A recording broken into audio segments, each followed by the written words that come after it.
Hi అండి. ఇది ఒక స్వీట్ రెసిపీ అనమాట. Arabian pudding. ఇది కూడా ఒక ముస్లిం స్పెషల్ రెసిపీ అనే చెప్పాలి. టేస్ట్ అయితే అద్భుతంగా ఉంటుందండి. ఒక్కసారి చేసుకొని తిన్నారంటే రెగ్యులర్గా అందరి ఇళ్ళల్లో తప్పకుండా చేసుకునే రెసిపీ అయిపోతుంది ఇది. ఫస్ట్ ఒక ప్యాన్ పెట్టుకొని ఒక 1/2 లీటర్ పాలు పోసుకొని వేడి చేసుకోవాలి. ఇది వేడయ్యేలోపు ఒక గిన్నెలో 1 స్పూన్ కస్టర్డ్ పౌడర్ వేసుకొని కొంచెం వాటర్ వేసి గడ్డలు లేకుండా కలిపి పక్కన పెట్టుకోవాలి.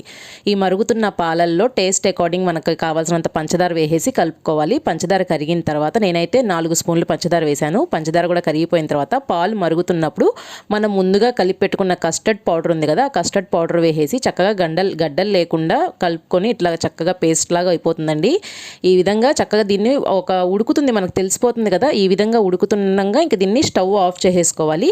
ఇది ఈ విధంగా ఉంది కదండి, చల్లారేసరికి ఇంకొంచెం చిక్కబడుతుంది ఇది. ఇప్పుడు నేను దీన్ని స్టవ్ ఆఫ్ చేసేసుకొని పక్కన పెట్టేసుకుంటాను. ఈలోపు ఒక బౌల్లో మనం ఫ్రెష్ క్రీమ్ తీసుకోవాలండి. ఫ్రెష్ క్రీమ్ బదులు మీరు పాల మేగడైనా తీసుకోవచ్చు. నేను ఇక్కడైతే ఫ్రెష్ క్రీమ్ తీసుకున్నాను. అదేవిధంగా ఇక్కడ మనం కండెన్స్డ్ మిల్క్ మేడ్ అంటారు కదా, అది కూడా తీసుకున్నాను. ఒక 1/2 టిన్ వేసుకున్నాను.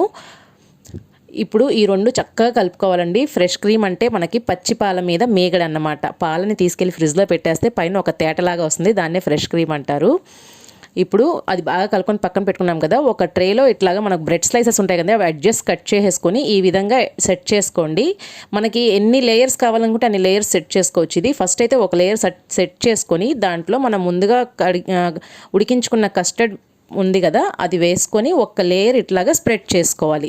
ఈ విధంగా స్ప్రెడ్ చేసుకున్న తర్వాత ఇదే విధంగా పైన ఇంకొక లేయర్ నేను బ్రెడ్తో సెట్ చేస్తున్నాను. మనకి ఈ విధంగా ఎన్ని కావాలంటే అన్ని లేయర్స్ సెట్ చేసుకోవచ్చు అండి. నేనైతే 2 లేయర్స్ వేసాను, ఎందుకంటే తీయడానికి ఈజీగా ఉంటుంది, ఫ్రిడ్జ్లో బాగా సెట్ అవుతుందని చెప్పేసి నేనైతే 2 లేయర్స్ వేసుకున్నాను. దీనిపైన మిగిలిన కస్టర్డ్ని కూడా వేసేసుకొని చక్కగా ఇట్లాగా సెట్ చేసేసుకోవాలి.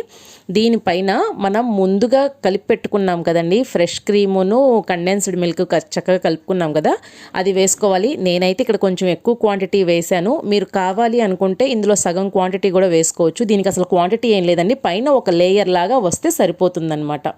దీన్ని వేసేసుకొని చక్కగా ఇట్లాగా దీని మీద మనకి కావాల్సిన డ్రై ఫ్రూట్స్ అవన్నీ వేసుకోవచ్చు.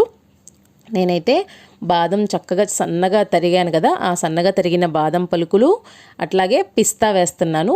పిస్తాతో పాటు మనకు కావాలనుకుంటే ఏ డ్రై ఫ్రూట్స్ కావాలనుకుంటే అవి వేసుకోవచ్చు. నేనైతే బాదం పిస్తా వేశాను. ఎక్స్ట్రాగా ఇక్కడ ముస్లిం స్పెషల్ కాబట్టి రోజ్ పెటల్స్ అండి.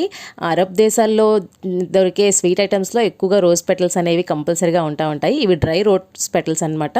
ఇవి కూడా వేసుకొని దీన్ని మనం ఫ్రిడ్జ్లో సెట్ చేసుకోవడానికి పెట్టేసుకోవాలి. ఒక 2-3 గంటలు ఫ్రిడ్జ్లో పెట్టుకుంటే కనుక ఆ బ్రెడ్ ఆ లిక్విడ్ మొత్తాన్ని అబ్జర్వ్ చేసుకుంటుంది.